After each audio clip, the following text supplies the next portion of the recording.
Good afternoon, everybody. Welcome to the December 16th Planning Commission meeting for today, our last one of the year.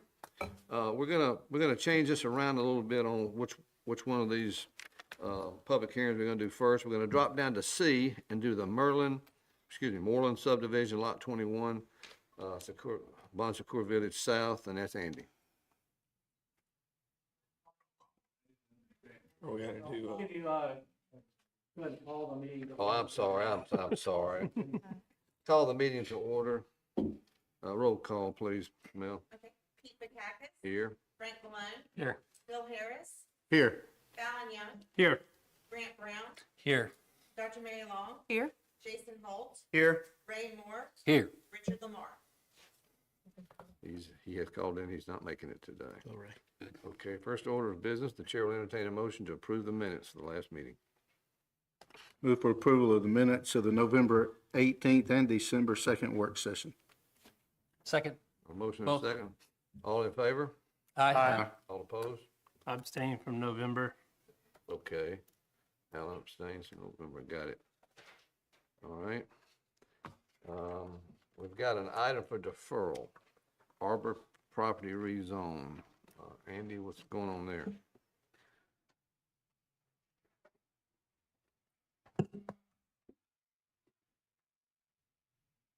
Yes, sir. You have one item for deferral. It is ZT 2554 Arbor Property Rezone Request. It was a request to rezone 11 acres that is located on Oak Road East. The applicant made a request to table this until the January 2026 Planning Commission meeting. Okay, all right. Mr. Chairman, I'll make the motion to defer. Second. Okay, all in favor of deferring ZTA 2554? All in favor, say aye. Aye. All opposed? Okay, it's deferred. Our public hearing, we're gonna jump out of line a little bit. We're gonna go down to C. This is the application seeks final subdivision plat approval to split one lot into two lots. The property is located in Bon Secours Village. Andy, it's all yours. Different. Yes, sir. Before we get to the first item, I will like to quickly go over the public hearing guidelines. Since I think every one of our applications tonight is a public hearing. So what will happen is the staff will present each application. After staff presents the application, the chairman of the Planning Commission will open the public hearing to the audience. If you would like to speak, please come to the microphone, state your name, address, and then address any comments to the planning commissioners. Try to refrain from repeating any comments that have previously been stated. At that point, the chairman will close the public hearing, and then the planning commission will hold any discussion and vote on each item. So with that, we'll start tonight's meeting with item C. Let me get down to it.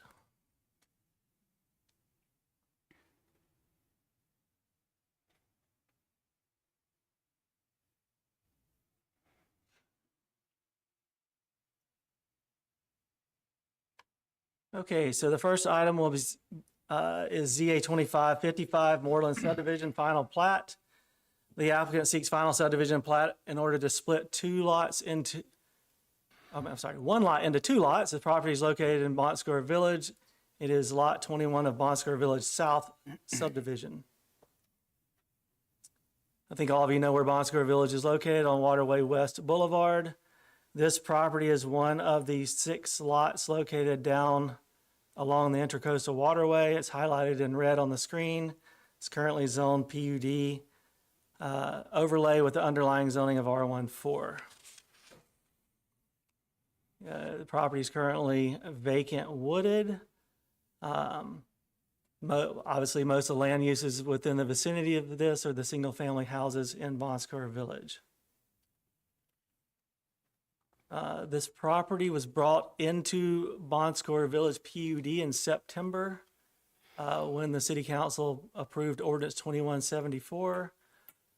We did advertise this application in accordance with Section 4-2 of the subdivision regulations as of today's date, we have not received any comments from the public who was notified. So again, the application request is to split one lot into two lots. The zoning is PUD with PUD overlay with underlying zoning of R14. Lot 21A will be 7,187 square feet. Lot 21B will be 4,930 square feet. The building setbacks will match the building setbacks within the Bon Secours Village PUD, as well as the previously approved subdivision, which was Bon Secours Village South subdivision. So there's no changes to the proposed setbacks. The zoning, the subdivision complies with the minimum standards of the Bon Secours South subdivision and the recent Bon Secours Village PUD amendment. As required by the PUD amendment, there is a note on the plat that indicates that lots 21A and 21B cannot be further subdivided. As you will recall, a condition of the PUD approval is that each lot could be split one time.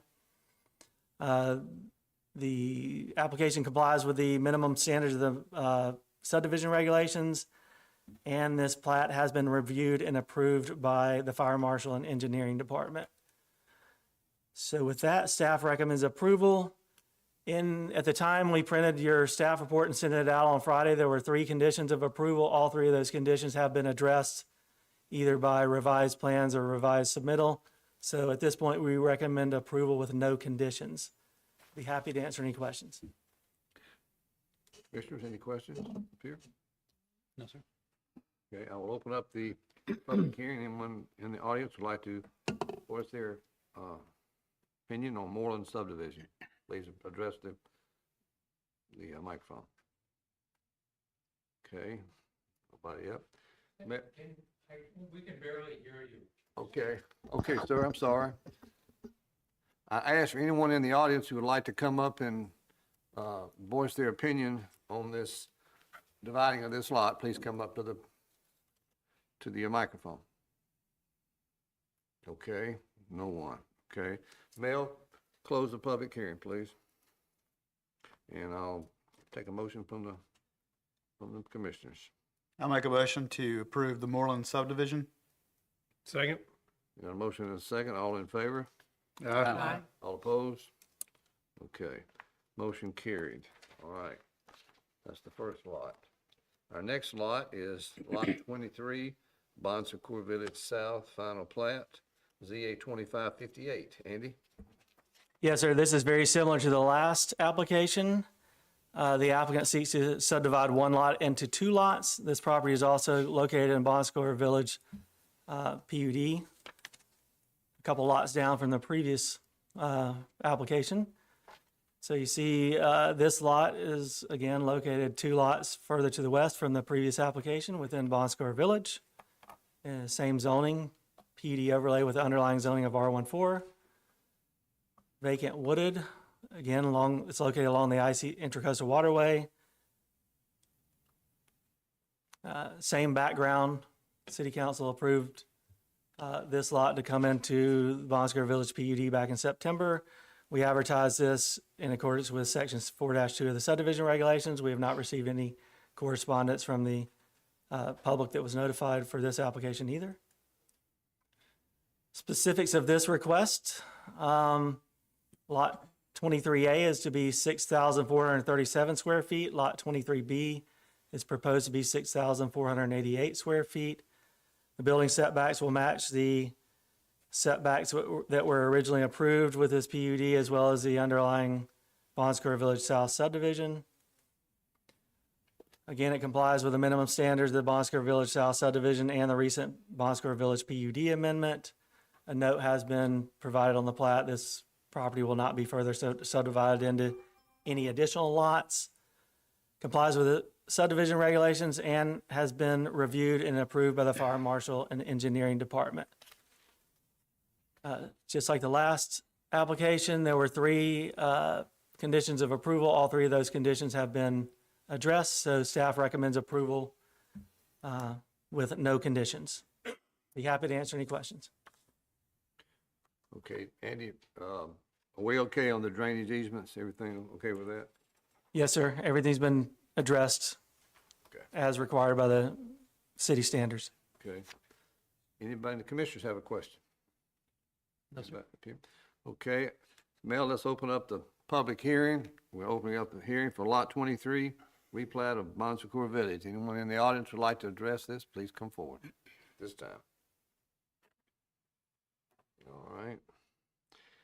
Nobody coming up, all right. Mel, please close the public hearing. The chair will entertain a motion. Mr. Chairman, I make the motion to approve Lot 23 replat Bon Secours Village South Subdivision. Thank you, Grant. Second. Got a motion and a second. All in favor, say aye. Aye. All opposed? Okay, motion carries. All right, next one. Resub, this is lot 20, ZA 2556, re-subdivision of lot 10, block 1, unit 2, Gulf Shores, the Lindsay property. Okay, Andy? Yes, sir, this is a final subdivision plat request to split one lot into two lots. This property is located at 217 West Lagoon Avenue. So the maps on the screen show the specific location of this property at 217 West Lagoon Avenue. It's highlighted in red. The current zoning of the property is R2, single family and duplex residential. This property is just north of the intersection of West Lagoon and West 10th Street. The property is currently mostly wooded. There's a small single family house on the property, on the north side of the property, down near the Little Lagoon shoreline. Primary land uses within the vicinity of this property are single-family and duplex uses. And again, the property is zoned R2, single-family and duplex residential. We did advertise this application in accordance with the subdivision regulations. We have not received any correspondence from that public advertisement. So the proposed subdivision is to split one lot into two lots. If you look at the screen, to the left-hand side is a Little Lagoon, and that is north. You know, it's kind of an odd shaped property, so it's hard to get it on the screen. Lagoon Avenue, West Lagoon Avenue is to the right of the screen. So you can see it's basically taking a 100-foot lot and splitting it in half. So you have two 50-foot wide lots. Lot 1 will be just over 31,000 square feet. Lot 2 will be just under 34,000 square feet. The building setbacks will comply with the R2 setback standards. You will note on the plat, there are some existing wetlands across kind of the middle of both proposed lots, as well as a small section of wetlands down towards the Little Lagoon shoreline on proposed lot number 2. Those wetlands are buffered as required by the 30 feet of natural buffer. You also see the small house located down near the Little Lagoon shoreline. It's worth noting that the west side of the house currently encroaches into the western 10-foot side property setback. That will become it is an existing non-conforming structure. The subdivision of this property will not increase the non-conforming, so it will not expand the non-conformity since it's on that west side and that west property line is not changing. Again, there are wetlands proposed to be on both lots. In order to plat wetlands on new R2 lots, the city council must approve a wetland waiver. So if this does get approved tonight, they will have to go to a second step of obtaining approval from the city council in order to plat the wetlands on those two individual lots. Under the analysis section, both lots do comply with the minimum standards of the R2 zoning district for minimum lot width, minimum lot size, and setbacks. The lots comply with the minimum standards within the subdivision regulations. There is a cross-access easement provided across lot 2 connecting to lot 1 so that lot 1 can use the existing dirt driveway. And this application has been reviewed and approved by the fire marshal and engineering department.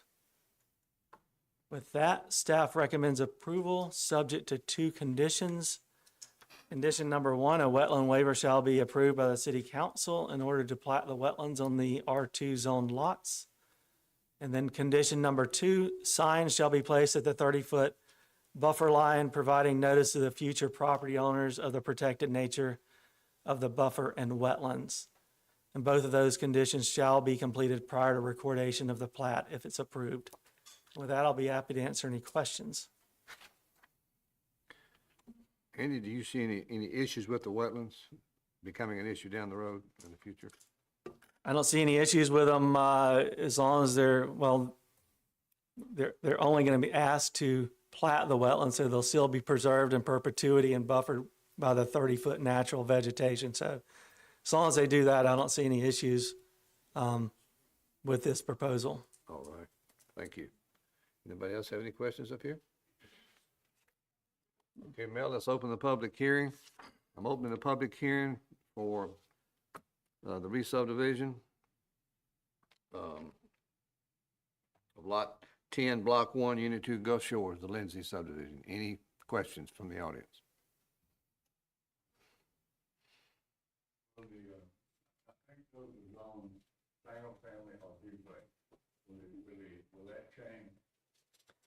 The zoning will not change. They will remain zoned R2, single family and duplex. How many duplexes can you put on one lot? You can build one duplex on a lot. Yep. You could build a duplex on each of those lots. Thank you for your questions. Anybody else? Okay. Yes, sir. What will be the size of each lot once they do the wetland? What will be the square footage? Both lots are greater than 30,000 square feet.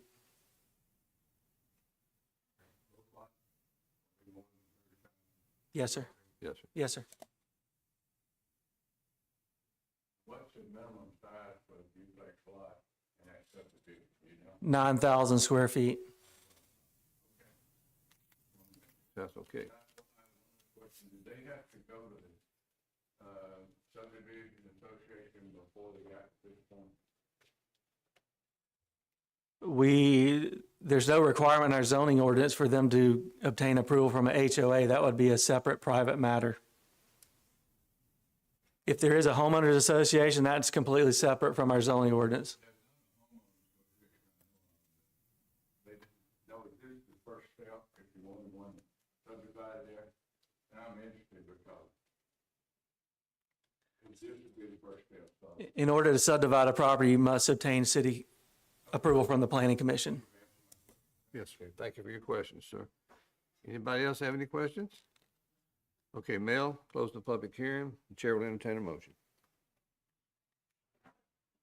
move for approval of application ZA 25000056 Lindsay subdivision as presented.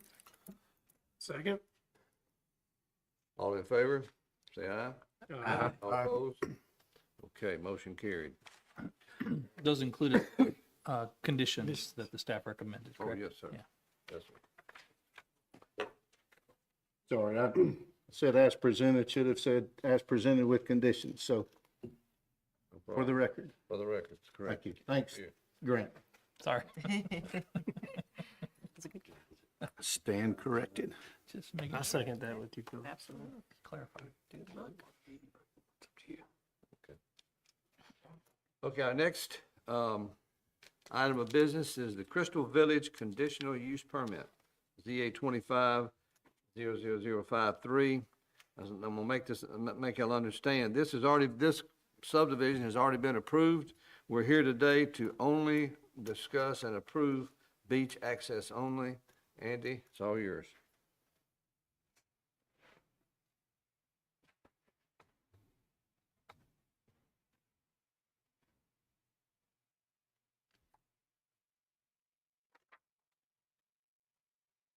Pointer's getting a workout. Sorry, changing it around.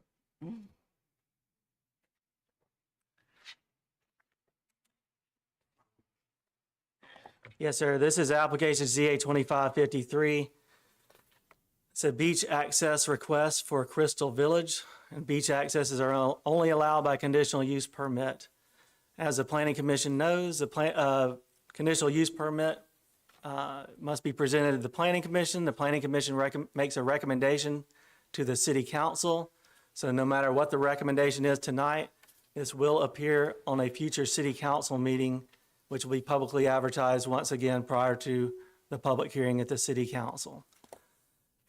So the applicant requests a beach access easement located at 957 West Beach Boulevard to serve a 17-unit cottage subdivision located across the street at 975 West Lagoon Avenue.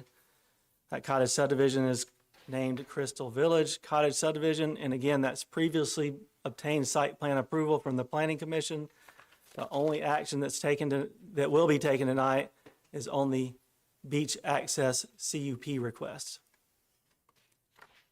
So here are the proposed location.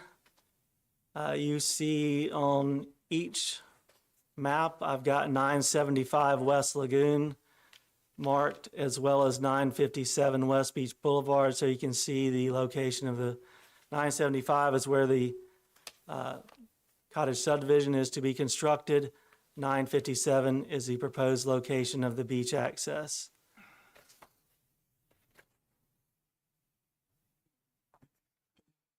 Couple of photographs showing the existing conditions of the location of the beach access. It will be placed on the western property line of Ocean House Condominium Number 1. It's currently just based on the west side of their parking lot, and will require a couple modifications to their parking lot, which I'll get to a little bit later in the presentation. Worth noting, last year, when this was previously approved, there was some landscaping along that west property line that's been removed, so we added a condition to address the removal of that landscaping if this is to be approved. So the Planning Commission previously granted approval for the 17-lot cottage subdivision at 975 West Lagoon Avenue. August 12th, the beach access was approved, the conditional use permit for the beach access.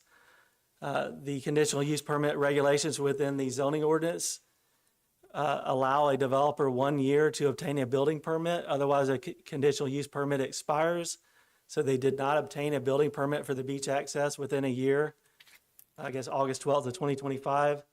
So when they came in recently to obtain a land disturbance permit and building permits, we were basically made the applicant owner aware of that and told them they'll have to submit again to obtain CUP approval for the beach access. That's why this is once again before you guys, because I'm sure a lot of you remember, probably doesn't seem like a year ago, but you did approve this a year and a half ago. So again, the location of the beach access is 975 West Beach Boulevard. It's approximately 250 feet west of Crystal Village Cottage Subdivision. I've got the kind of the sidewalk leading to the beach and the beach access highlighted in red on the right-hand side of the screen on the diagram. So it'll go, basically, they'll build about 250 feet of sidewalk within West Beach Boulevard. They'll also build a crosswalk going across West Beach Boulevard, leading to the proposed beach access. Just like the application that was approved last year, they will provide signage for the future residents and patrons of Crystal Village, leading from Crystal Village to their beach access. And then the beach access will be maintained by the Crystal Village Property Owners Association, and they'll include maintenance. I think they have included maintenance in their proposed HOA documents. So Article 6-9, beach access regulations within the zoning ordinance, indicates that water access provided through similar zone properties may be approved through the conditional use permit process. That's why this application is allowed to be heard by the Planning Commission and City Council.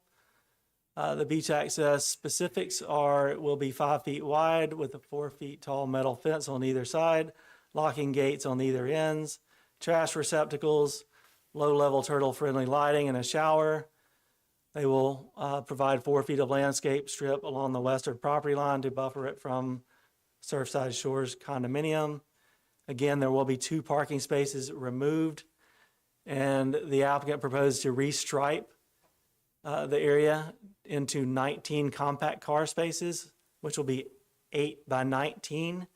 So instead of the 9 by 19, there'll be 8 by 19 in order to replace the 2 spaces that are being removed. There are a couple details of the decorative metal gate and the fence, and also some of the signage that are proposed. It's worth noting they also provide a dune walkover not the end of the property, but basically the end of the improved portion of the property. So once you get to the beach, they'll provide a dune walkover in accordance with the ADM regulations. So again, water access is only allowed through similarly zoned properties. Crystal Village Cottage subdivision is zoned BT3, and the proposed beach access is BT4, so they are similarly zoned properties. The beach access will provide a dedicated area for the residents and guests of Crystal Village to access the beach. And Ocean House number 1 owns the property and has provided a draft easement for the beach access. So staff recommends approval with 9 conditions. 8 of those conditions are exactly the same conditions that the previous beach access was approved with. I won't go through all of these, or at least in detail, but basically they got to get ALDOT approval for all the improvements that are going to be placed within the West Beach right-of-way, because that is a state road. They'll have to redesign and stripe the compact car spaces prior to C of O on any of the houses. Let's see. Water access can only be utilized by the 17 lot cottage subdivision. They need to record the declaration of covenants and place the recordation number on the plat. They need to provide routine servicing of the beach access. Again, a dune walkover will be required for the beach access. And number 9 is, in addition, that is addressing the landscaping that was removed along the west property line. We included a new condition that states that the applicant shall re-landscape that area with 1 tree and 4 shrubs as required by the zoning ordinance prior to a C of O on any of the houses within Crystal Village. And that's just a standard landscaping, side property line landscaping required by the zoning ordinance. And with that, I'll be happy to answer any questions. Andy, on the 19 parking spaces, what size of a parking space would that be for compact car? Is there a standard? So the minimum standard is 8 by 16. They're proposing 8 by 19. So the only thing that's going to differ is the width. Okay. And so that's so they can replace the 2 spaces that they're going to be removed for that beach access. Okay. And they're also gonna build a walkover at the end of the walkway to get. Yes, to the they'll beach? build a dune walkover to access the beach. Yes, sir. Okay. That's my only 2 questions I had. Councilman? Andy, you mentioned crosswalk. Is that a signal crosswalk or just paint stripes? I would say that's to be determined. It's probably whatever ALDOT, Alabama Department of Transportation, will approve. As drawn, I think it's just a painted crosswalk, but we can obviously push ALDOT to, if you want to recommend it's a lighted one, but we only have a certain amount of control over that. We can recommend to ALDOT that they do it, but it's in their hands of whether exactly, if that's lighted or just striped. Okay.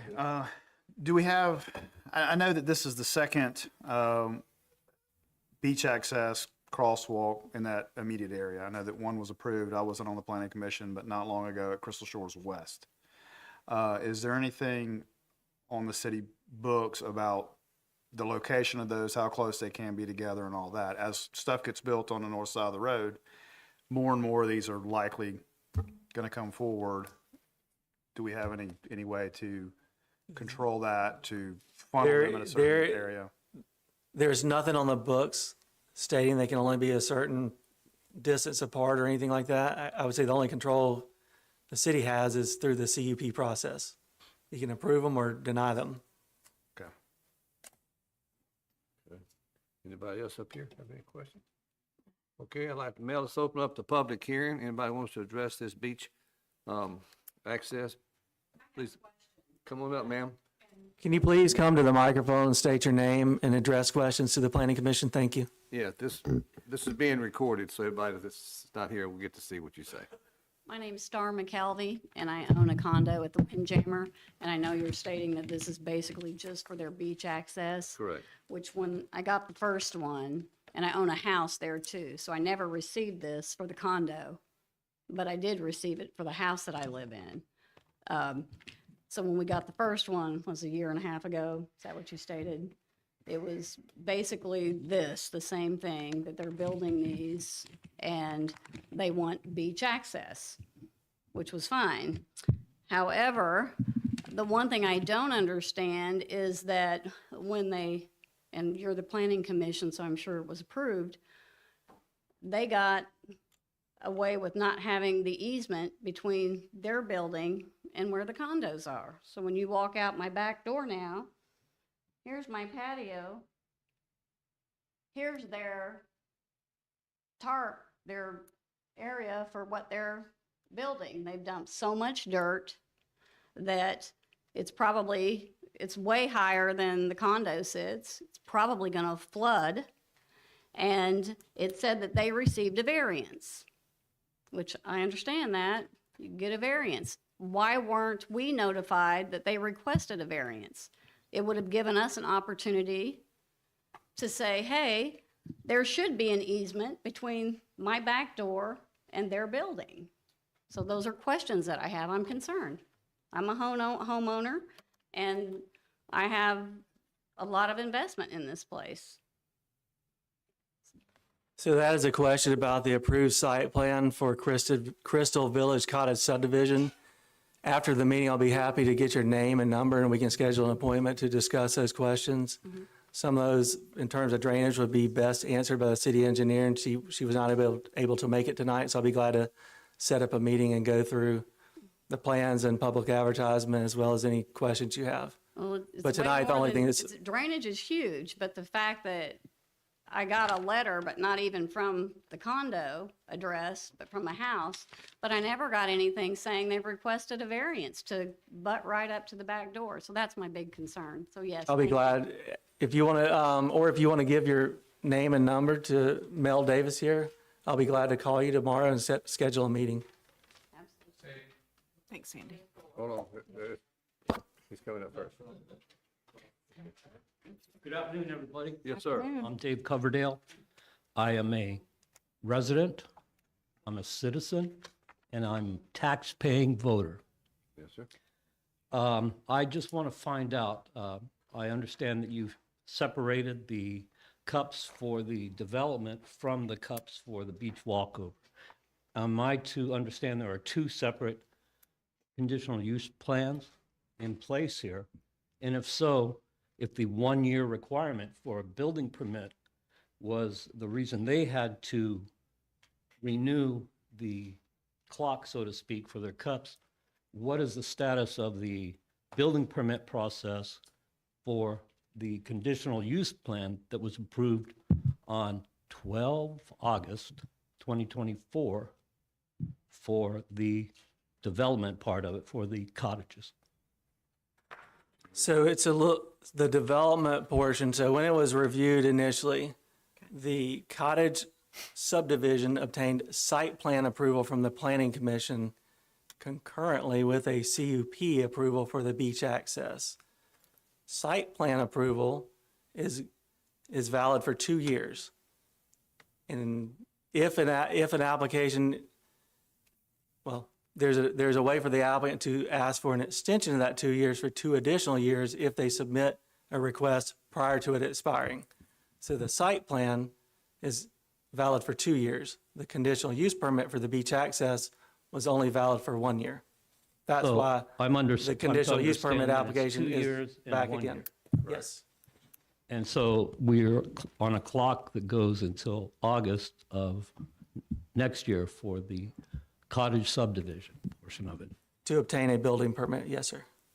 One last question, this may or may not be relevant, is can you sell an approved site plan with the property?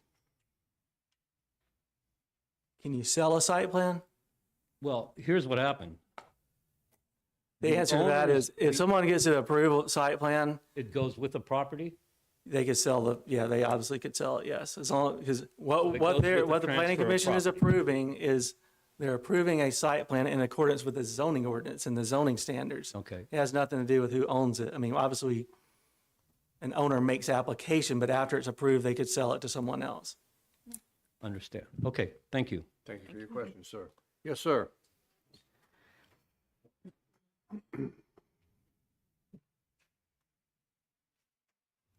Hello, sir. Glenn Oken. I'm also an owner of the condo, and I'd like to get the phone calls so that I can find out if there's anything. We have some issues that Star had, the same issues, and I'd like to be involved. Yes, if you would please give your information to Mel, and they'll get a hold of you. And if possible, it'd be good to meet with all y'all at one time. So anybody that wants to meet, if you can just let them all know, we can schedule that meeting at one time and we'll be glad to meet with everybody instead of doing it one at a time. Anybody else would like to make a comment? John? I'm John Bowler, representing Surfside Shores. When y'all approved this last time, we asked that, and you approved the beach walkover. We did ask for that walkover to be turned to the east at the end there and ramp to the east so that the traffic going over that would be funneled towards the Ocean House property and not Surfside Shores. That's all my request. Thank you. Okay. Thanks, John. Anybody else? Stephen? I'm Stephen Harrison with Remax Gulf Shores, and I represented the seller and, the buyer in the transaction. Just want to make it clear that the reason that the 1 year permit expired is because there was a deed issue. And so therefore, it had to be extended. The contract had to be extended. So that's the reason that it expired. So we'd appreciate your consideration. Thank you very much for letting us know that. Anyone else would like to make a comment? Okay, Mel, we're gonna close the public hearing and every discussion up here, the chair will entertain a motion. I have a question for Andy, based on Mr. Bowler's comment of the ramp turning to the east. Was that was that a condition in the first approval? And if it wasn't, is there any issue with that being part of? I don't remember it being a specific condition. I don't doubt that it wasn't talked about, but it was not specifically addressed in the conditions of city council approval, but there would be no issue, no problems if you wanted to add it to this.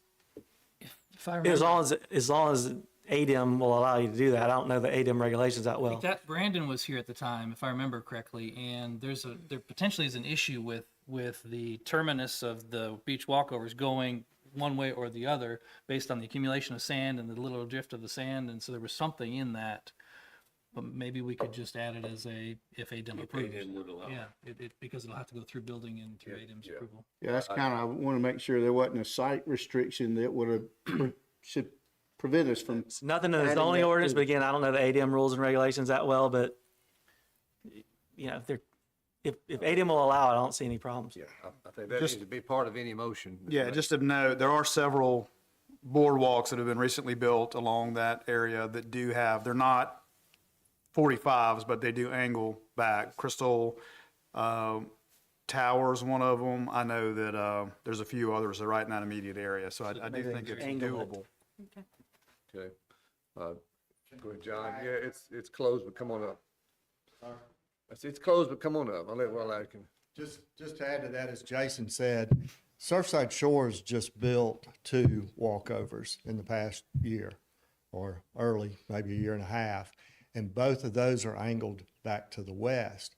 If this one was angled to the west, it would end up over on in front of Surfside. And since, this is something Ocean House is doing with this development, Surfside asked that it be angled to the east. So that's why. Okay, Right. thanks, John. All right. Chair will entertain a motion. Mr. Chairman, I'll make a motion to approve Crystal Village Beach Access CUP with staff recommendations and also looking at moving that towards the east.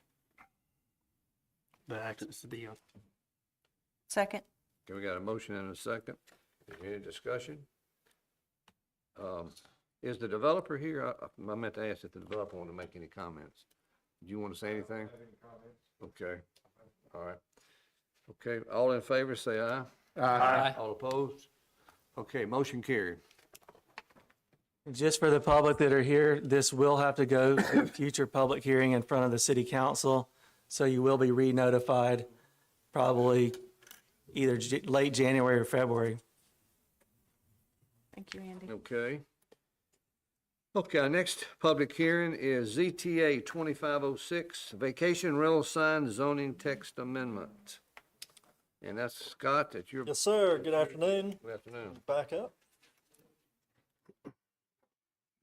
Everybody clear up? Mm-hmm.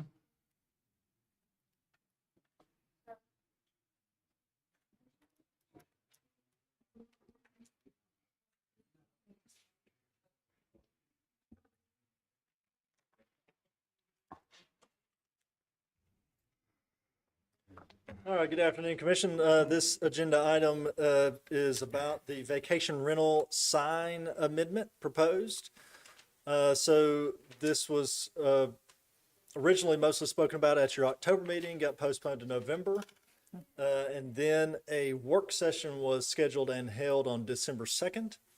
And the proposal before you this afternoon is kind of the result of those meetings and mostly from that work session. So I won't go too much into the background and all the particulars because we've spoken about a lot in the past, but I will kind of hit the high point. So again, what kind of encouraged this proposed amendment was really the sign clutter that we're seeing in relation to the vacation rentals. So this is just a picture we took actually back in May, but you know, if you stand on mostly West Beach, but some other areas, you'll just see a lot of signs. So it's kind of the clutter, just a sign litter, if you will. So the big points that we put together in the proposal of section 6-18F pertains just to properties licensed for vacation rental. And do keep in mind that these are going to be per dwelling unit. So if it's a single family house, they get one set of signs. If it's a duplex, they get two. So per dwelling unit.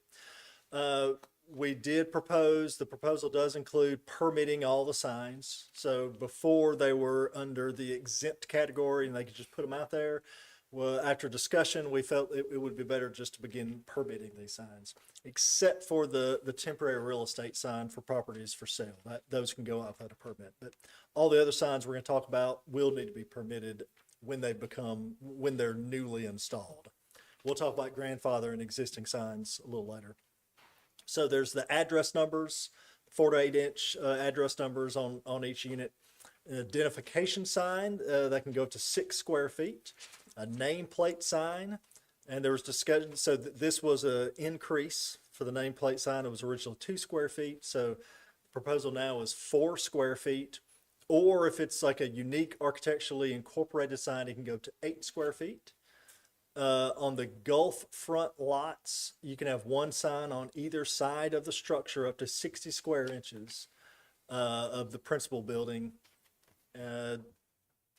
The second to last bullet point is the one real estate sign only on properties actively for sale.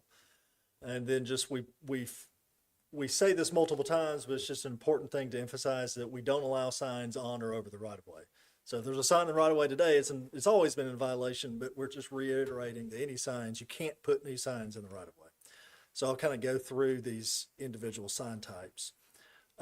So again, these regulations pertain to all properties licensed for vacation rental.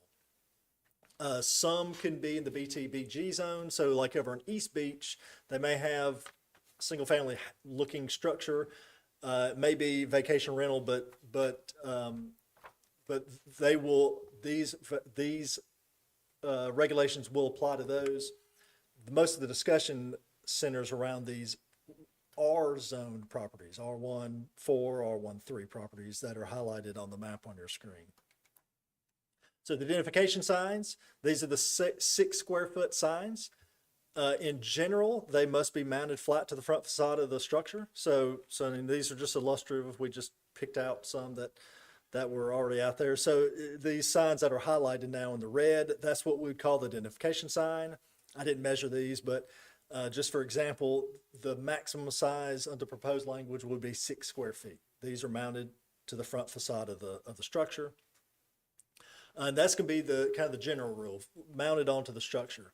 However, there was discussion in the work session, and it came out that, you know, some of the further west you go, some of the bigger lots, they're set back, the structures are set back farther from the road, so it may be harder to see one of the identification signs. So, and I've got maps, but when you go to the R3 zones or the R1-4 zones that abut the Little Lagoon, they may choose a freestanding identification sign. Either or, not both. So you can have one on the front facade or one on a post or pole out front. So this map just kind of shows you that dividing line where you go from the R1-5, which are the smaller lots, out to the R1-4. You can see they get bigger. Particularly on the Lagoon side, their front setback or just their front building line is pretty far from the road. This map shows the divider between R1-4 and R1-3 even farther west. You can see kind of on the Gulf side, most of those R1-4 lots, the houses are fairly close, probably 30-35 feet from the property line. On the Lagoon side, they're maybe a couple hundred feet. So again, the option to put a freestanding sign, identification sign out front, is written into the proposed language. So this is a freestanding identification sign, again, just for illustration purposes. So we discussed 6 square feet is allowed, including rider signs. So those signs below are what we're calling the rider signs, and those are fine.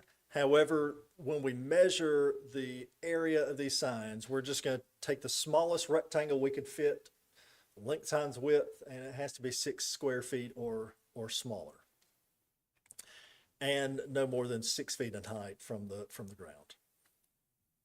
We also included, there was some discussion about maybe standardizing the location of these signs. So the proposed language said as far eastward as practicable. Sometimes there's a driveway or something or some other reason you can't get all the way to the east property line. So as far east as you can. The idea though is you'll be driving, if you're coming into town, you're looking for the property, you're probably driving west. So the sign's going on the eastward side of the property so you see the sign first. That was the thought process there.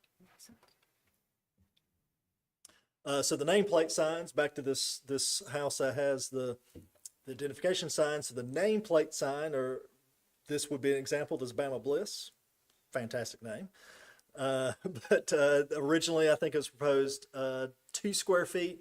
After the work session, we increased that to 4 square feet for the typical kind of printed panel sign that would just be mounted straight to the property. There was discussion about we do have a lot of unique, creative, architecturally type signs. So if it's one of those kind of signs, we're proposing 8 square feet. I think okay. So this would be a 4 square foot limitation, just kind of a printed panel. But the ones like Sandbox and Care Paravel, I had to look that up. That's, I think, a C.S. Lewis Chronicles of Narnia reference. Just FYI, I didn't know what that was until I Googled it. But and even Sand Dollar, the kind of architectural, the unique signage, those can go up to 8 square feet. So again, the wonderful graphic. So this would be an R1-4 Gulf Front property.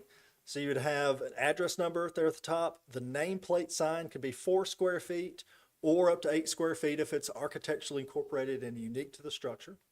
A 6 square foot identification sign mounted to the front facade. And again, if it's Gulf front, it could have the 60 square inch. So again, those are pretty small, but those signs on either side of the property.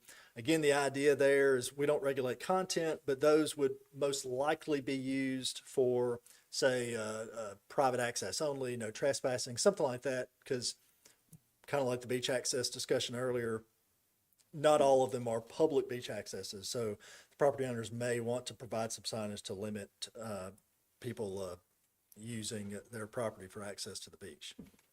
This is basically the same graphic, except for this one has the 6 square foot identification sign on a pole in front of the house instead of mounted. So just to reiterate that, it's an either or situation. It's not both when it comes to that 6 square foot identification sign. So another big part of this is this will be part of the language proposed to council in the council's ordinance, is kind of the grandfathering clause. So again, any sign in the public right of way, once this is passed, we're probably going to go through with code enforcement and maybe some of the departments and probably start either removing signs or at least maybe giving everyone an opportunity to get the signs removed quickly, and then we'll start removing them. Because again, if they're in the right of way, they're in violation today. They always have been. So attached signs that were existing as of December 16th, that's today, shall be considered non-conforming. Detached signs that are individually customized, unique to the property, and are complementary to the principles, structures, architectural design, and context, and existing today shall be considered non-conforming. So again, the discussion there was there are some nice, unique, good-looking signs out there. They might have been placed in violation. We recognize that, but there are some good-looking signs. We don't want to penalize all of those. So if it's like a big metal, ugly sign in the right of way, it's still in violation. But some of the more again more unique, customized signs to the properties, we want to allow them to stay. Recognize that they are non-conforming, but allow them to stay if and when, say, they get damaged, they get blown away, they need to be replaced. Any replacement has to be in compliance with the zoning ordinance. So if it's there today, it can most likely keep on. But if and when something changes, it can't be expanded, it can't be moved, it can't be extended, but it can remain as it is today. Just pointing out that December 16th, the way we're going to know this is we worked with Gulf Shores Police Department. They drove all these areas today with their dash cam. And I say the chief just gave me I've got a little flash drive in my pocket now. So they just drove with the dash cam. So we know every sign that's out there today. We've got that pretty well documented. If we need to change that date, we can, but we have it kind of documented today. So don't try to go put out these signs before it gets to council. But that last sentence, so non-conforming signs may remain, but shall not, after the effective date, be enlarged, altered, moved, extended, etc. They have to comply. So that is the end of my report. As a reminder, so this is zoning text amendment, so you'll take action today, I hope, and then that will be reported to council. Council, again, will have their own action. Our typical process is it gets introduced at a council work session or committee of the whole, and then it has to be advertised, and then the council will have their own public hearing and then take action on it. So it'll be probably February before an actual vote from the council occurs, but probably in January it'll at least get introduced and discussed. So there'll be more time, there'll be more public hearings prior to the council taking action. I'm happy to answer any questions. Scott, when will this take effect if it get a positive vote today? I don't know exact date. It just kind of depends on how it falls in the calendar, but probably sometime in February probably is when the council would have an opportunity to vote on it. And if any of the companies want to come to y'all and discuss issues, they can come and ask y'all questions. Absolutely. If they wanted to have further discussion, like I said, after today, the council or the commission will vote on it, and then we'll put together that report, and then we'll send it to council. So, and council can, and again, it's a recommendation council. They can take it or leave it, just like staff recommendations. Council will then do their action. They will have a public hearing and hear from the public as well, and then they'll decide what action to take after that. Perfect. Thank you, sir. Any questions up here? Well, one point of clarification, it Yes, sir. talks about just on a post or pole. That's singular, correct? Yes, sir. I know it, at one draft, I think we were talking about just a single post, and Yeah, maybe that's still yeah. in there. Structure or mounted on a post or pole, which to me references a single. A single, yeah, okay. So That's how that's written, just yes, to sir. make sure that that's part of this, or at least to clarify what we're considering. Okay. Any other questions up here? Okay, I'll open up the public hearing. Anyone would like to come up and address this body, please do. Hey guys, Wilson Gabarino representing Gulf Shores Vacation Rentals. Just a couple of clarifying questions here. Permitting, which exactly specifically, which signs are you referring to being permitted and or which ones are just, we can go ahead with? Well, so every new sign will need to be permitted unless it's the for sale sign, the real estate for sale sign. Those are temporary, those are gonna be exempt, but every other sign, you'll need to go through the standard sign permit process. So that includes both these road signs or facade mounted signs, that includes nameplate signs and or, what about the no trespassing, those freestanding signs? Yeah, actually those as well, yes, sir. Okay. Yeah. Just wanted to clarify, that's fine. Again, the existing ones, if they're, you know, we had that grandfather clause, if they're there, Yeah. you don't need to go to get Yeah, a permit. I've but got no you'll be issue with new. that. Just want to make sure that we understand the rules moving forward. For these larger freestanding architectural signs, a couple of questions about those. First of all, repairs. Are we going to be permitted to repair them in the event that they, because I mean, I understand, you know, a hurricane rolls through and wipes them away. But Yeah, let's so the say, general for rule. example, that they need a fresh coat of paint, Yeah. some new Yeah, letters, I something like that. Made to lean on Andy. The general rule, if it's damaged more than 50%, you Gotcha. cannot repair that further. But yes, paint, very simple things like that. Yes, you can do those. Okay. So, but Um, good. Okay. And let's say, for example, that one of those signs is in the right of way, or the owner's going to be permitted to have the opportunity to move that back. Let's say it's 5 feet into the right of way. Are they going to be given the opportunity to move that back into compliance and still be grandfathered in? As written, no, because again, the problem is if it's in the right of way, it's in violation. Yeah. Anyway. I get that. And that's the tough thing. I know we're trying to do everything we can to be accommodating to, again, a lot of these look good and they're good signs, but it's just really hard to write an ordinance where, okay, well, some of these you can move, some you can't.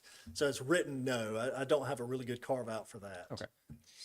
Yeah, again, I mean, obviously my preference would be that they are given that opportunity, but just from an expectation management perspective for us, it's going to be important that we have some understanding on how that's moving forward. And then last clarifying question, with these small freestanding signs, are we going to be, is it possible that we have the opportunity to mount those, for example, on pilings of the houses?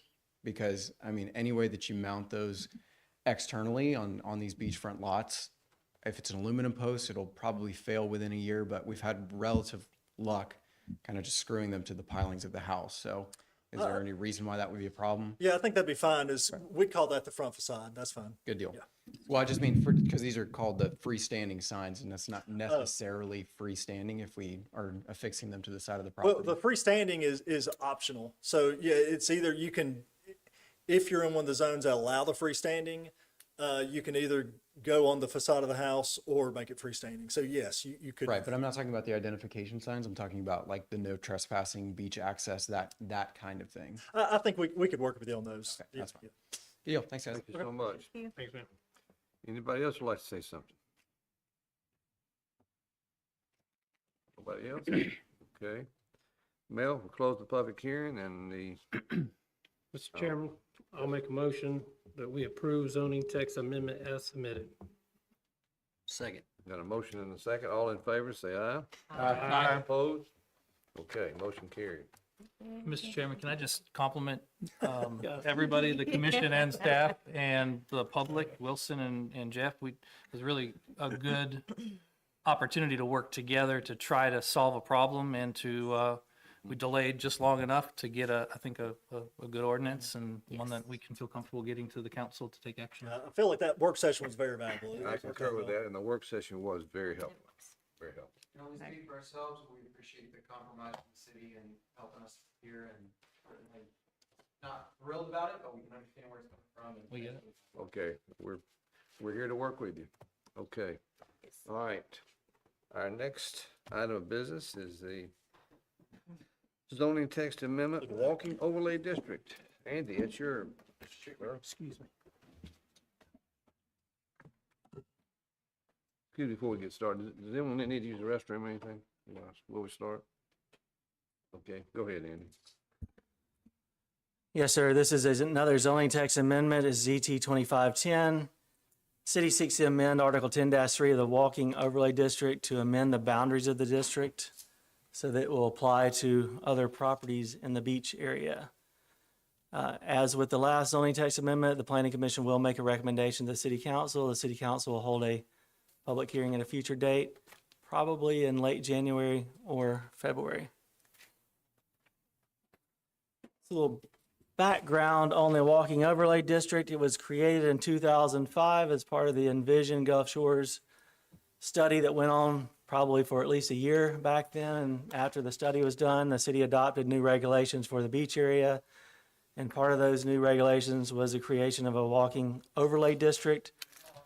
What an overlay district does is it overlays the underlying zoning, and it can allow provide more allowances in that district, or place additional restrictions on the district, or do both. So we'll get into exactly what the overlay district does, but it can do both of those, and it just overlays the underlying zoning. So you still have the underlying zoning, and the overlay will allow either additional height and density or restrict height and density, for example. The land use plan indicates that the Gulf Place and the intersection of Gulf Shores Parkway and Beach Boulevard should be developed into a world-class beach resort and a catalyst for economic development. It also states that new updated zoning regulations that support that goal should be considered from time to time by the Planning Commission and City Council.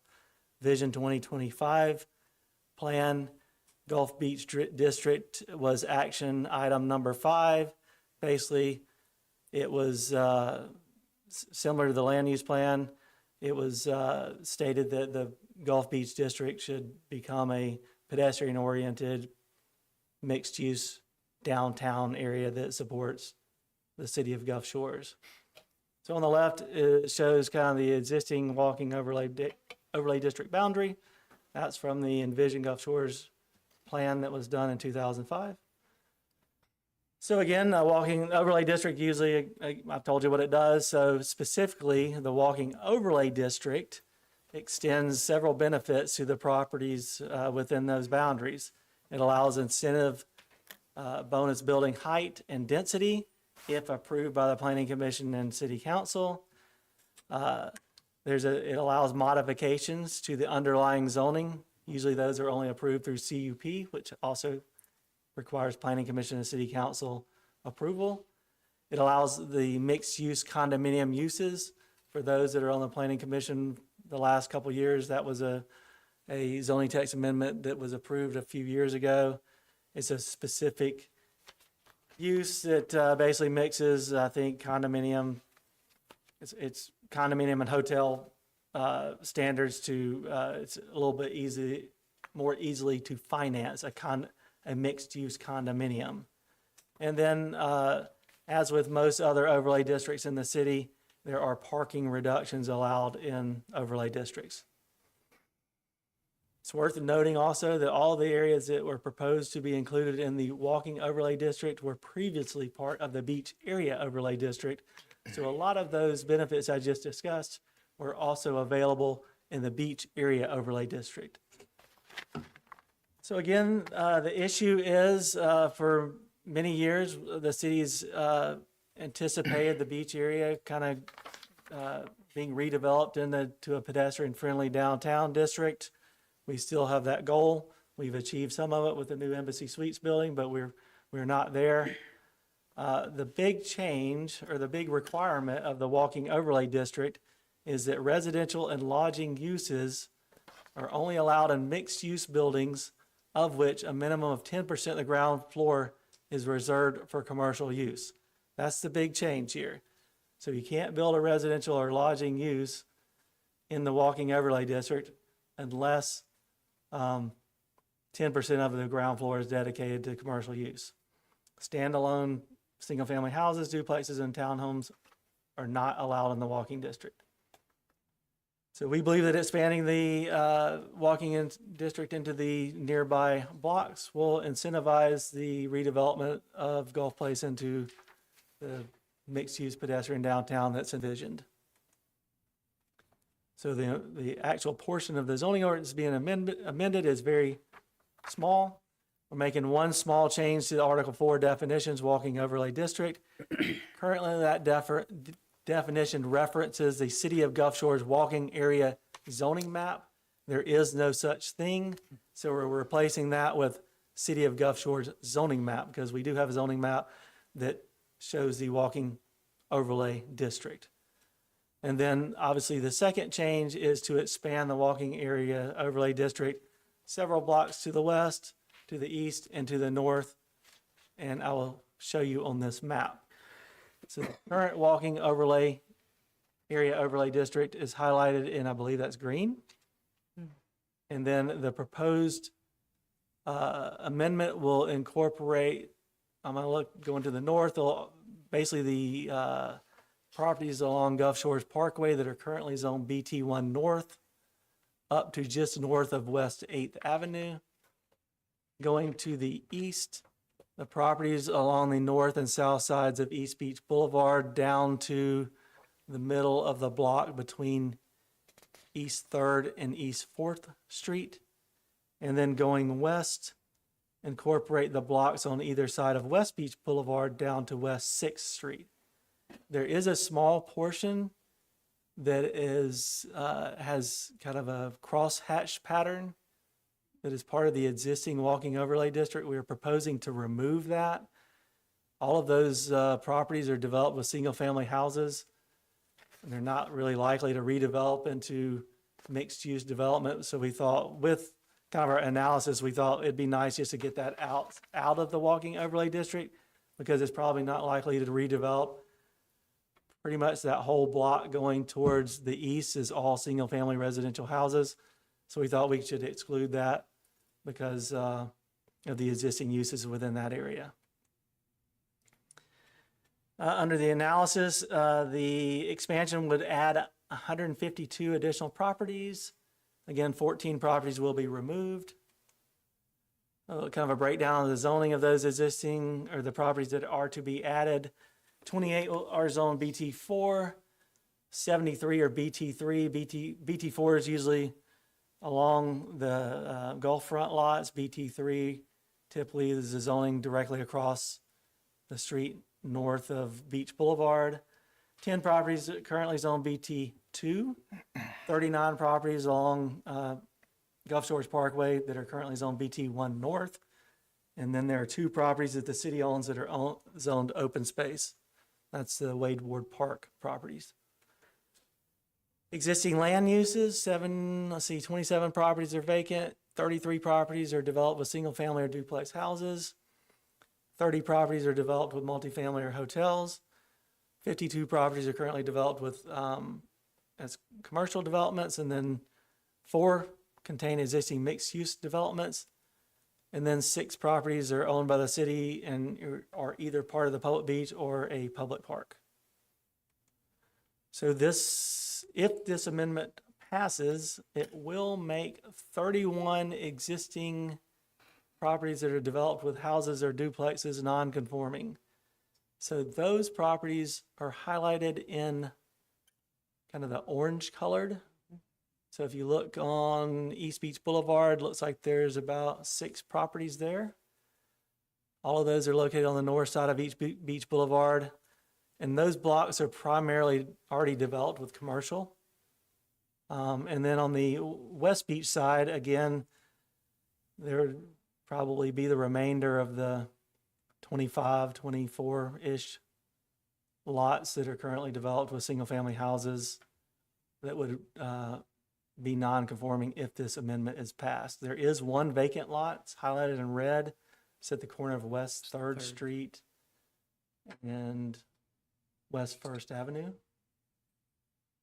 So I did want to highlight that, or let you guys know that that would be, we would be creating some non-conforming structures there. Non-conformities, as long as nothing changes, house, duplex can remain. If it was, what were to be destroyed, couldn't be rebuilt.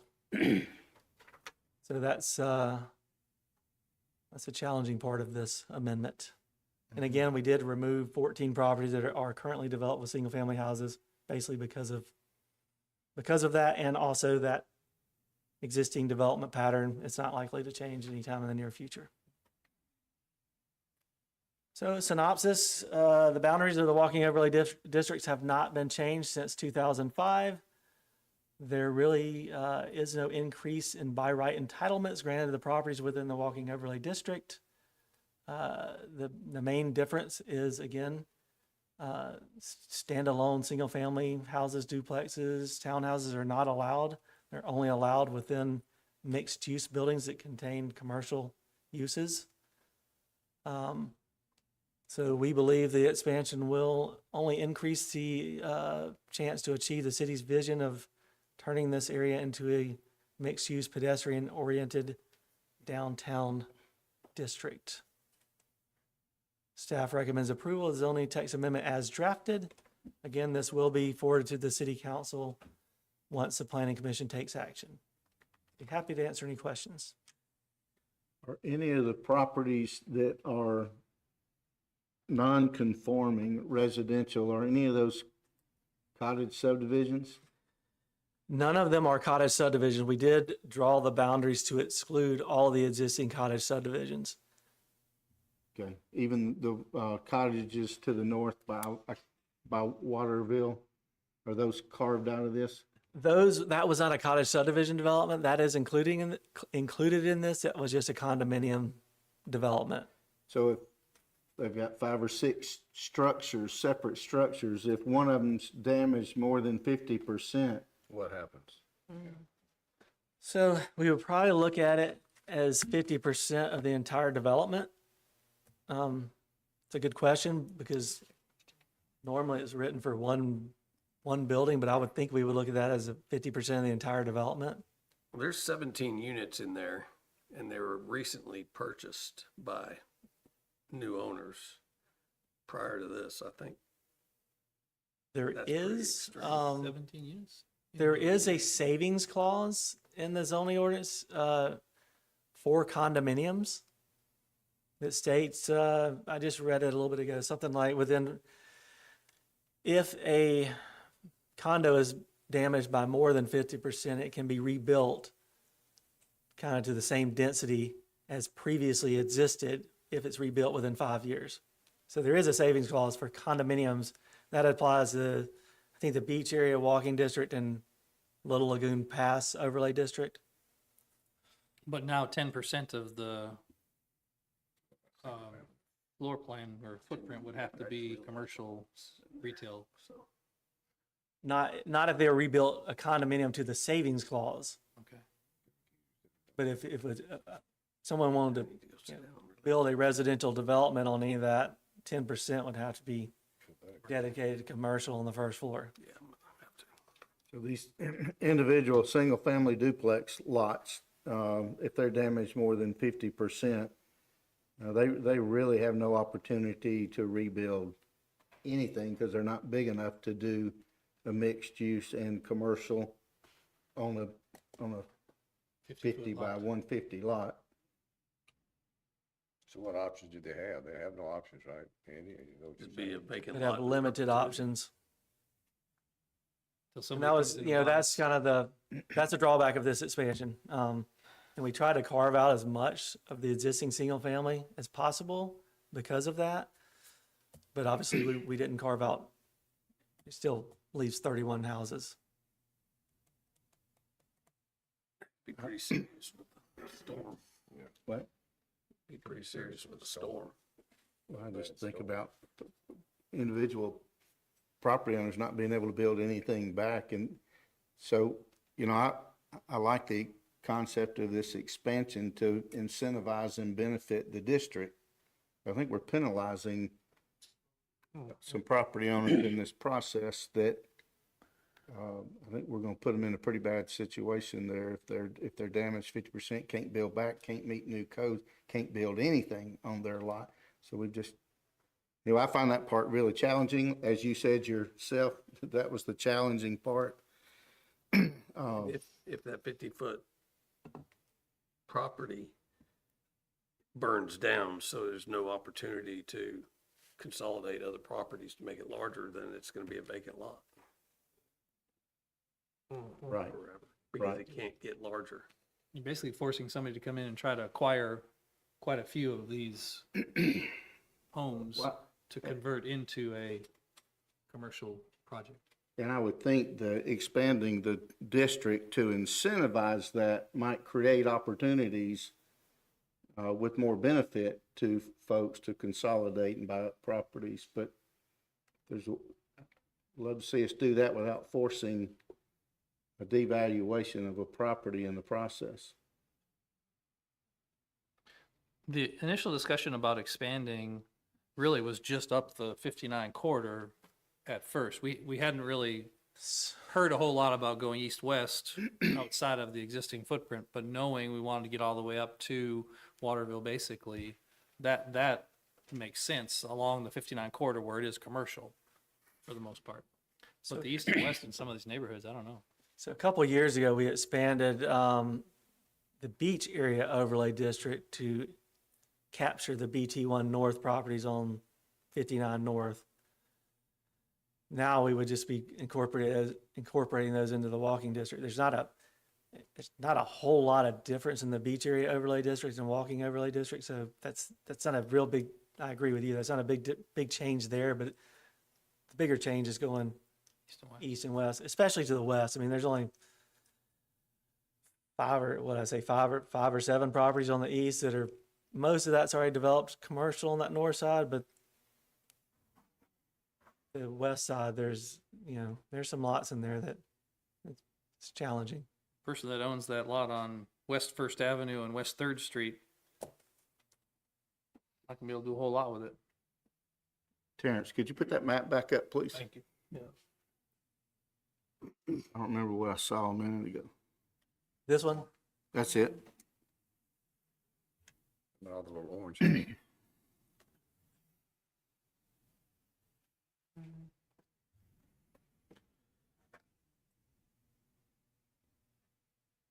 Could we maybe exclude some of these places, grandfather them in so that they can be rebuilt? Is that possible? There's a possibility. Or give them an opportunity to rebuild within. So all of those are possibilities, and I will say we're not in a huge rush on this one.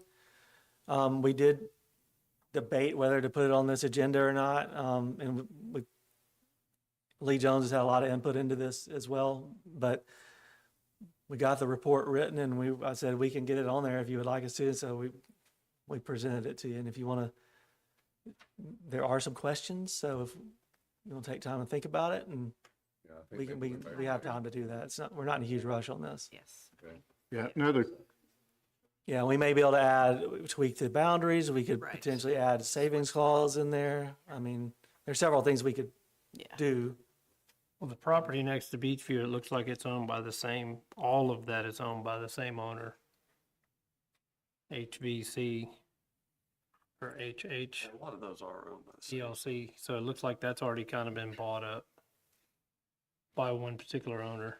So the first three that you see there, East and First, and then East and Third. Yeah, a lot of the property on the east side is owned by one owner, not so much on the west side.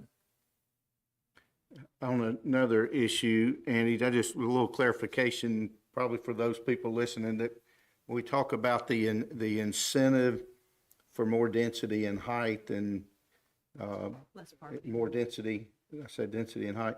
Yeah. So that's not an increase in density and height by right. It's still the underlying zoning controls that. So if you're in a district that only allows 6 stories, we're not increasing that. However, that property owner would have the opportunity through this incentive program to add a little bit for public benefit Yes. improvements. Is that incentive part, is that a CUP process? I believe that is, I can double check it, but let me get my zoning ordinance, but that is not by, like you said, it's not by right. It's got to be approved by the city council, and I think it's through the CUP process. In exchange for that, you've got to provide public benefits, usually public parking, public beach access.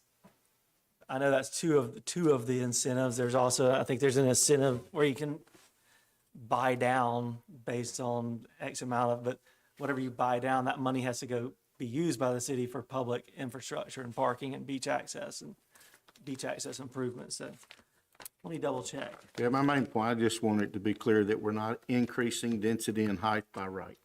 That is 100% accurate.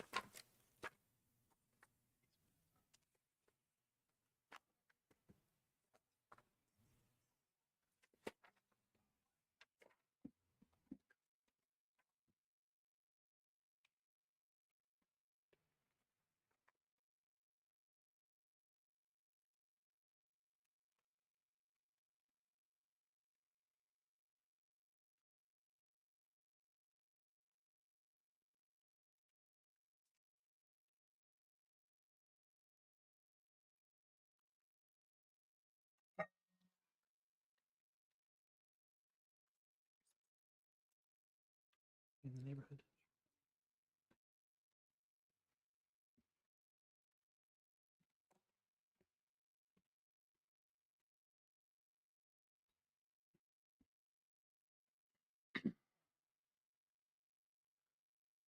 Quickly reading through it, it just says city council must approve it. Do you see anything that says CUP, Scott?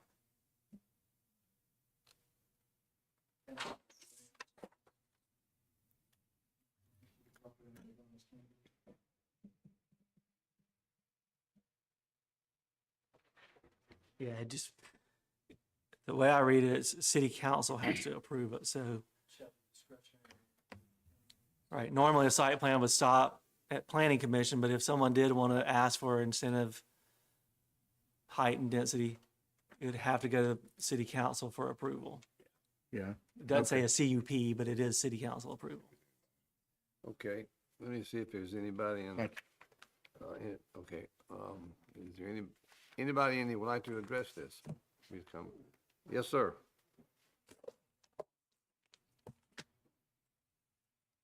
Hello, I'm Lorenzo. The proposal, I believe, is outstanding. However, I'm concerned about the property owners. The property owners have to be protected. The proposal is outstanding for creating a walking district.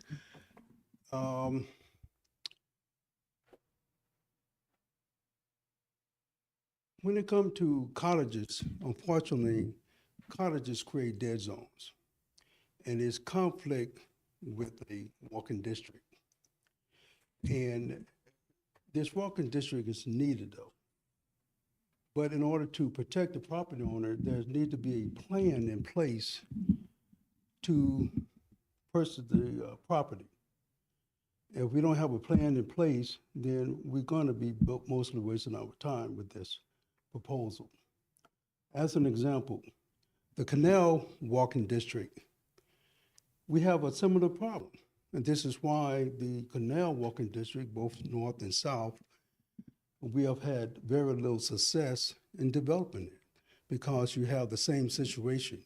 You have the commercial property and you have the residential property. Well, they are in conflict with each other. And here, the proposal that you guys are coming up with, that's the same problem. The commercial and the residential are in conflict with each other. So there has to be a plan in place, whether we going to come up with a way to purchase those homes ourselves, the city, or if we have to work with private developers. But it has to be something in place to protect the property owner and to be fair with the property owner, at the same time accomplish what we want to accomplish. And that is a true walking district, because cottages just do not create that. They are totally dead zone. Thank you. Thank you, sir. Thank you, Lorenzo. Anybody else like to speak to this? Okay, Mel, close the public hearing and I will entertain a motion. Whatever that motion may be.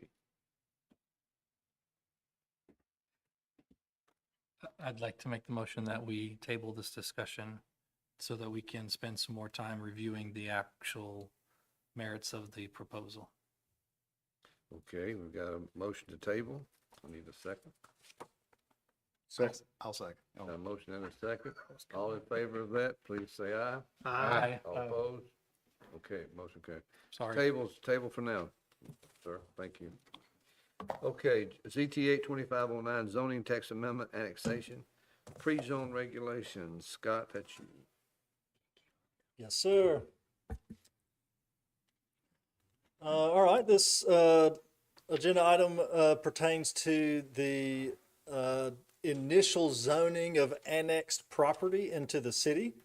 So on the screen is the current language from the zoning ordinance. So right now, if a property wants to annex into the city, the standard zoning would be R14, single family residential, or if it was previously zoned or currently zoned under the Baldwin County zoning, we have a comparison table where we would bring it in under the most comparable zoning to Baldwin County zoning.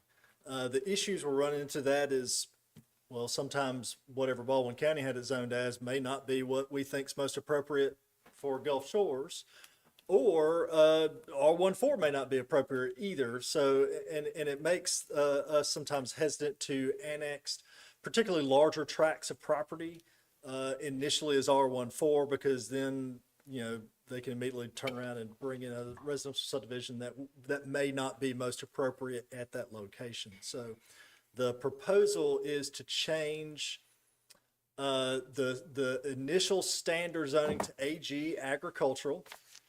And again, for most of your property that's left, that's not in another city, that's on the outlying areas of the city, are going to be probably agricultural or just kind of undeveloped, like wooded. So the AG is probably not a bad zoning to begin with. It's fairly restrictive in what's allowed there, and it has the largest minimum lot size. So again, if someone just comes in as AG, then they want to further subdivide, they most likely would have to rezone prior to that happening. In reality, what we would do on a staff level is, say someone comes in with a larger tract of land, says, hey, I want to annex into Gulf Shores. We'd say, okay, well, what do you want to do? And we would lead them down the pre-zoning process. And that way, staff can take a first look, and then Planning Commission and then City Council has the opportunity to go ahead and establish that zoning first prior to the annexation. So that's what the proposal before you is to kind of set that AG as the initial. If they just have to annex right now, they can come in as AG. Or in reality, we would say, let's go through the pre-zoning process. I'll talk more about that in a moment. And then you can come in with what's probably most appropriate for the city. We are proposing a little carve out this kind of properties with an existing single family principal use.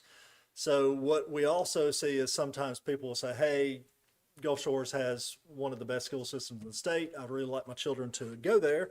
So they say, hey, can I annex? In that instance, we are proposing, if it's an existing single family, say you're up on County Road 8 and there's a house there and your neighbor's in the city and you're in the county, you can come in as the most closely comparable R district. So R1, 1, 2, 3, 4. So again, that'll cover the folks who are already in a house, who want to annex primarily for school purposes. They can go ahead and come in as R1, whatever, and be set. But then all the other properties, if it's a large property that will probably develop, either it just comes in AG and they have to rezone later, or they pre-zone. So just the pre-zone, it's a portion of the Alabama Code that basically says if a city has zoning, you can pre-zone. Now, what the code says is you can pre-zone your property up to 180 days prior to the annexation. So they could go through the process, council could say pre-zone to BG, and then they could just kind of sit on it for 6 months. Usually in practice, what happens is they pre-zone, and then the next ordinance on the council agenda is that annexation. So, but either way, that gives the applicant and the city the ability to know what that zone's going to be before it gets annexed. So I think that's the end of my report. Again, zoning text amendment, so this will go to council. I'm happy to answer any questions. Just comment, I understand the need to move from automatically bringing properties in single-family zoning. Are we at risk of any unintended consequences of things we would not want in certain areas with a AG zoning? And would a alternate be if the property is unzoned outside of our corporate city limits, that they all come in with a pre-zoning approval? Well, And then we know what the intent, we know what we're getting, we know why we're annexing a property, and I'm just concerned, is there some AG risk, the unintended risk we may not want? I would say, I mean, potentially, I guess they could do an ag use. However, annexation is still a discretion of the council. So I think if there's fear of a unintended, well, I guess unintended, you don't know, but if there's a fear of a use that you don't want, you just wouldn't annex. And that was actually discussed as just requiring pre-zoning on everything.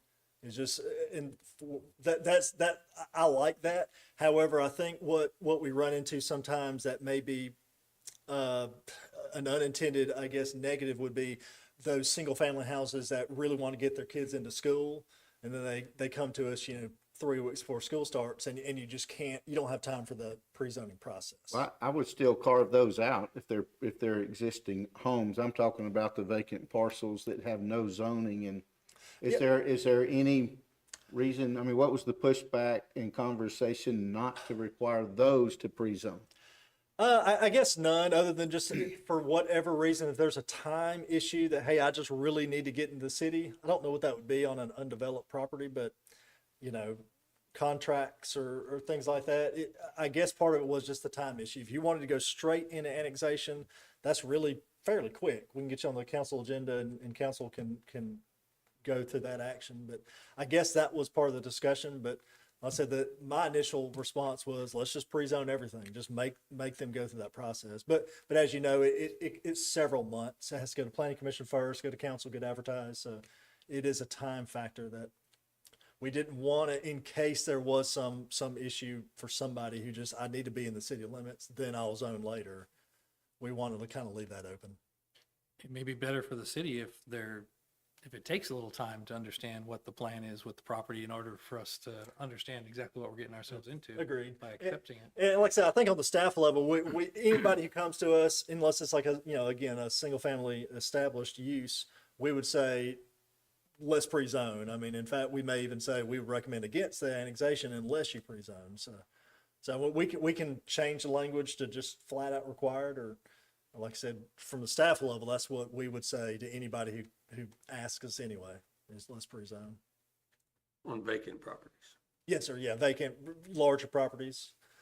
I would say, now if it's it's the carve-out's not there, but I'd say if it's a vacant, quarter acre lot in the middle of a County Road 8, R14 is probably fine. We could figure that out, I think. But again, I think, I was asked, if someone's wanting to build a house, they have time to go through the pre-zoning process. They're not going to build a house that fast.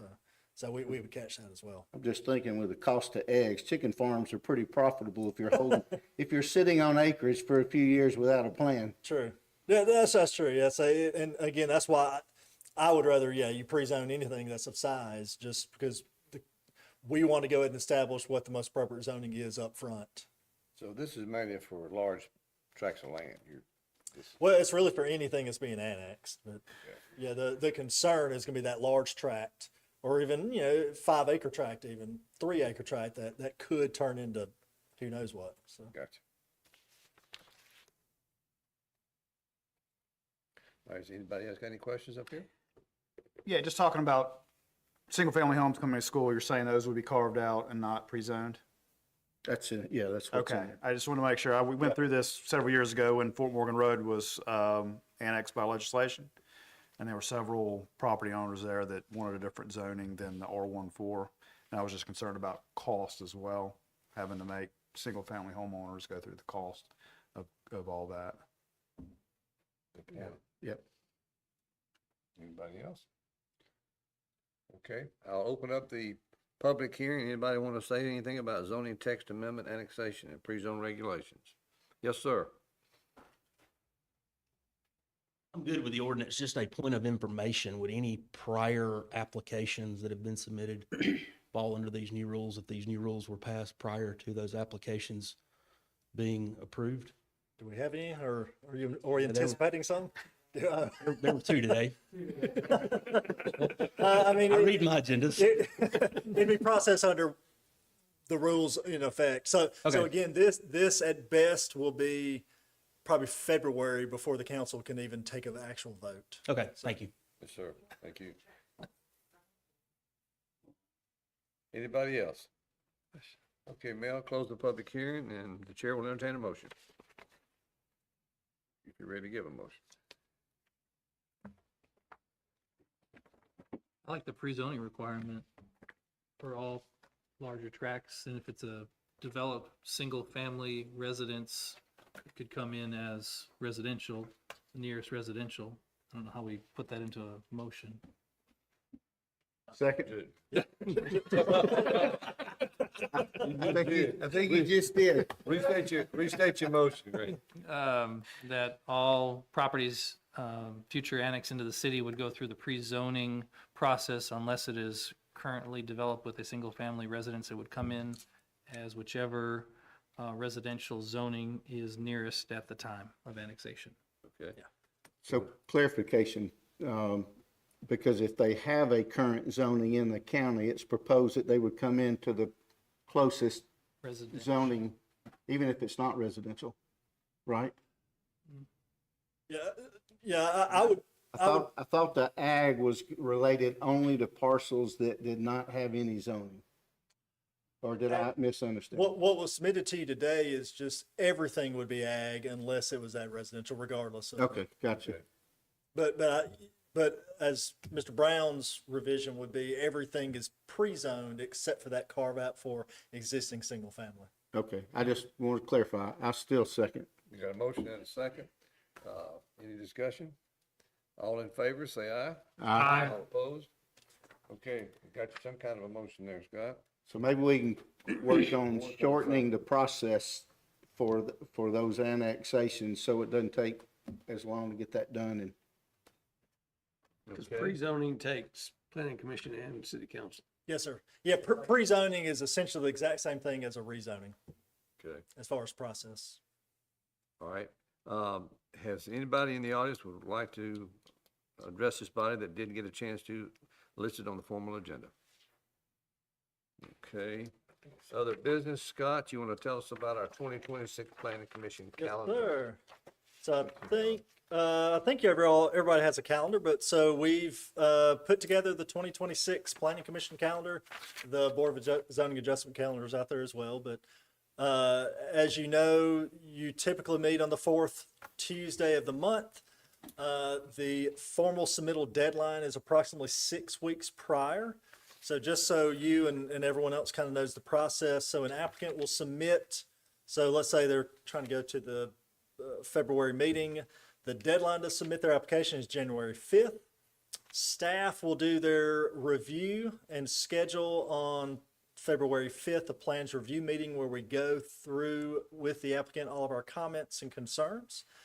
We'll say, fix these things or change these things, and then they have until February 13th to resubmit those corrections, and then the meeting will be held on February 24th. So again, 6 months prior, they have to apply, and then staff begins working with them, or at least reviewing and working with that whole time. So there's that calendar. We put it on the bulletin board. Is it on our bulletin? It's published out there. I think it's online. I don't know if Jennifer already put it online. So yeah, so we got it out there. Everybody should have it. Anybody has any questions, let us know. Go ahead and pencil it in on your calendars as well. Scott, does that timeline work the majority of the time with only the area I'm looking at is from the first plan review meeting to the revision, the second submittal date being just a week. Is that working for these applications for the most part? Yeah, Andy probably has better. Yes, it is. So before we did this, and I potentially wanted to tweak it a little bit, but the problem was getting into like doing review, like having a review meeting the week after, the same week as a planning commission meeting. It just, but this does work. Generally, you have enough time. And what we try to do now is go ahead and start writing reports before we get the second submittal, kind of get a little head start, because usually we get the second submittal and we'll have that 1 week to write a report.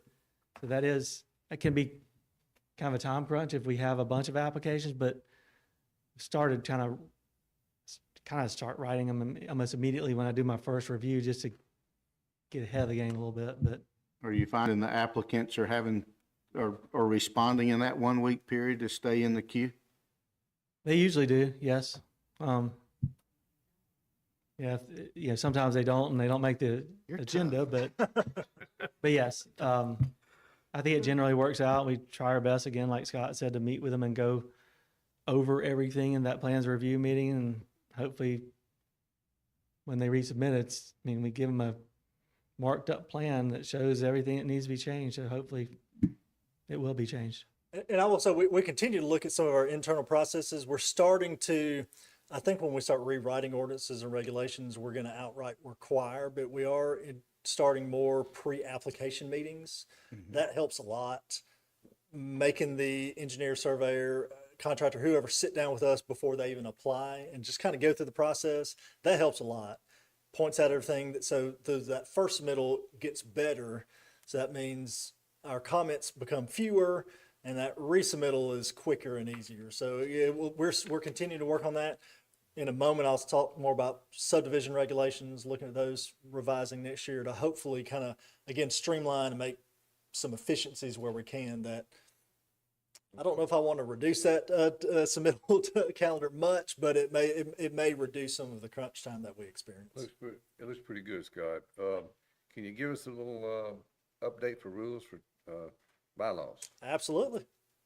Go back to. You can just summarize that kind of. Yeah, I'll try to go through quick. I think we mostly hit a lot of the big points last month, but again, state code says you shall adopt rules for transaction of business. We'll just call bylaws because that's easier. So the rewritten bylaws, we kind of started with your existing that were adopted in 2007. Remove some of the redundant language. So like your powers, duties, and composition, instead of listing all those out, we just say it's whatever the state or the city says they are. Here's your officers. You have a chairman, a vice chairman, and a secretary. No change there. We did change the date of the election from November to December. So now that you'll elect your new officers in December, and then they'll begin their term in January. It makes it easier, at least for my brain. So, you elect them in December, their term starts January, and they serve through the following December. Meetings, again, are typically on the fourth, second Tuesday of the month. Is that right? Mm-hmm. Okay. We'll fix that. But I said fourth, but on the word, I'll make sure that's correct. At 4 p.m. If you have to call a special called meeting or a work session or something, we'll follow the rules there. 5 members are a quorum. You'll use Robert's rules as your kind of parliamentary procedure. This is kind of the order of the meetings. Chairman has the discretion to modify as needed, of course. So here's just some good language. I will tell you, I sent this to our city attorney, so he kind of reviewed it, and he had me change some of the language, and I'll talk about that. But this is kind of an important one. A lot of our meetings, they're sometimes informal, which I don't think is necessarily a bad thing, but sometimes when you have a full house or irate crowd, sometimes you really need to rein that in. So in general, you want remarks made to either directly to the chairman or to the commission as a whole, not out to the audience, not to staff and all that. So that's kind of clearly said right there. Sometimes somebody will show up and say, oh, I'm the HOA president, or, you don't know who they are, but sometimes it may be necessary for them to provide writing. That's that Roman numeral 3. Last sentence, all meetings of the commission shall be open to the public. Alabama Open Meetings Act has very strict rules on executive session. I don't know when a planning commission would need to do that. That would be very unusual, but so yeah, all your meetings are open into the public. That kind of goes into this commissioner conduct section. The last one basically said if you have any relationship in any way, you need to recuse yourself. Worded in a way that like you couldn't even do action. So this just clears that up. So direct personal interest, pecuniary interest, which is just a fancy word for money or financial interest, or any conflict, you do need to recuse and abstain. So obviously, if if it's your property, you don't need to participate in the deliberation or the vote. The letter B here, this was the previous language as originally kind of proposed was a little open.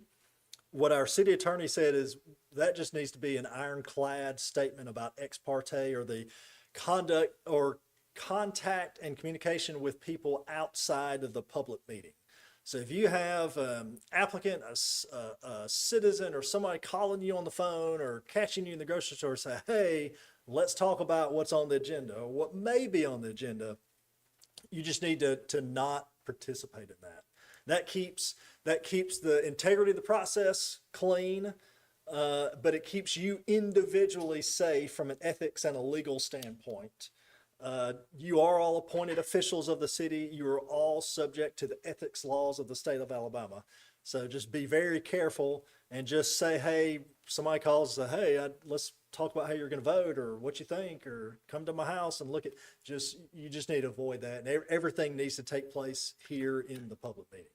So like I said, that our city attorney said, yeah, that keeps everybody safe. Just make that ironclad. Then the very last section is amending those rules takes 6 members, and then you'll just review them every December, same time as officers. Any questions? I'm happy to answer.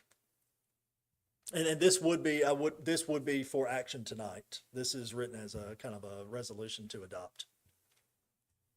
Are we voting on this or not voting? It's up to you. I mean, if you're prepared to vote for it, it's ready for tonight. Okay. Sure, I'm ready. I'll make a motion that we approve or adopt the rules of transaction of business and bylaws. Wait, we need to, does anybody in the audience want to say something about this before we vote? Okay. Second. Got a motion and a second. All in favor, say aye. Aye. All opposed? Okay. All right. Zoning text amendment passed. The only other thing I've got is communications from staff, planning commission, subdivision regulations 2026. Yes, sir. So no action or anything on this one. I just want to kind of get you thinking on this. So one of our goals for 2026 is a total rewrite of the subdivision regs. And we're kind of going to divide it into 2 large sections. First will be process and procedures. So how do you apply for preliminary plat, and how do you get from preliminary plat to construction to an approved final plat, and then how do we get from approved final plat to city council acceptance of those improvements?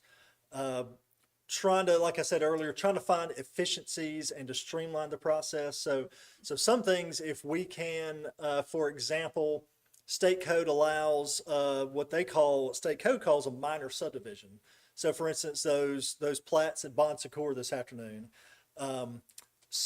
you can change your regulations basically where it says if it's a certain number of lots and there's no required infrastructure, like at Bon Secours, it's already built, everything's there, staff can do an administrative subdivision, and you don't even have to, the applicant doesn't have to wait and go through the time, and you don't have to spend the time approving a very simple subdivision like that. So that's just something to think about.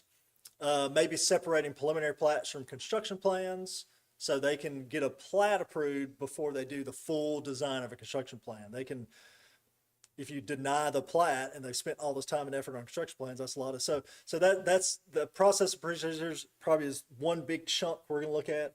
And the second is going to be the design standards. So street cross sections, we kind of got those handled, Jenny and engineering, we made some changes on that, but we'll look further into that, like, planting strips or width sidewalks, lot and block standards, and then just kind of overall street plan. So it'll be several months. We'll probably do some work sessions. I know I've spoken to some of our local surveyors, engineers. I want to get them involved. I want to hear from them, like what works, what doesn't work. Again, I'm of the opinion if we can make it easier on our applicants and still serve the purpose of protecting the citizens and getting good design, I'm all for that. So I want to hear from our community who submits to us, like, you know, hey, this other community does it this way and it works really well, or whatever you're doing is not good. So if we can, like I said, streamline and find efficiencies, that's our big goal. So again, nothing tonight other than just kind of, if anything you know about that you do like or don't like, please let me or Andy know, and we'll start thinking about it and proposing changes, and we'll start scheduling, asking for work sessions next year. Main thing is traffic, and can we handle another 70 lot subdivision on Fort Right. Morgan Road? Those kind of issues are the ones that we seem to run into a lot Yes, of sir. friction. Yeah, I think like a traffic impact study, Need to what get- triggers those, that could go into this. So an applicant will know if I'm proposing X number of lots, I just know for a fact I've got to do a traffic impact study. Got to, 'cause that seems to be the major problem that we seem to have every time there's especially on Fort Morgan Road and Oh, yes, Cannon Road 8 too, so. Scott, are the amenity requirements going to be in there as well? Are we going to be looking at that? Yes. Yes, as I say, I'm trying to think of that would be more of the zoning versus. Kind of a hit, like, Yeah. Well, I say some things are more about, the subdivision regs are more about the dividing of the land, I don't know what to think, I don't know if that'd be more of a zoning. Standards are Yeah. in my opinion, But- lacking right now. Yes, but let me know those questions and we'll make sure they live in the right spot. So It's something we need to discuss, I think, for sure. Okay. that's all I got for you. Okay. Other than Thank you have so a much. very happy set of holidays. I want to tell everybody, have a very Merry Christmas. Thank you for everybody's efforts and being here. And hope everybody has a nice holiday. One last slide. And we'll see you next year. Thank you. Yeah, your next meeting is January 27th. Oh, that's good. 27th, you said? Yes, sir, January 27th. I make a motion to adjourn. Second, all in favor? God, see y'all.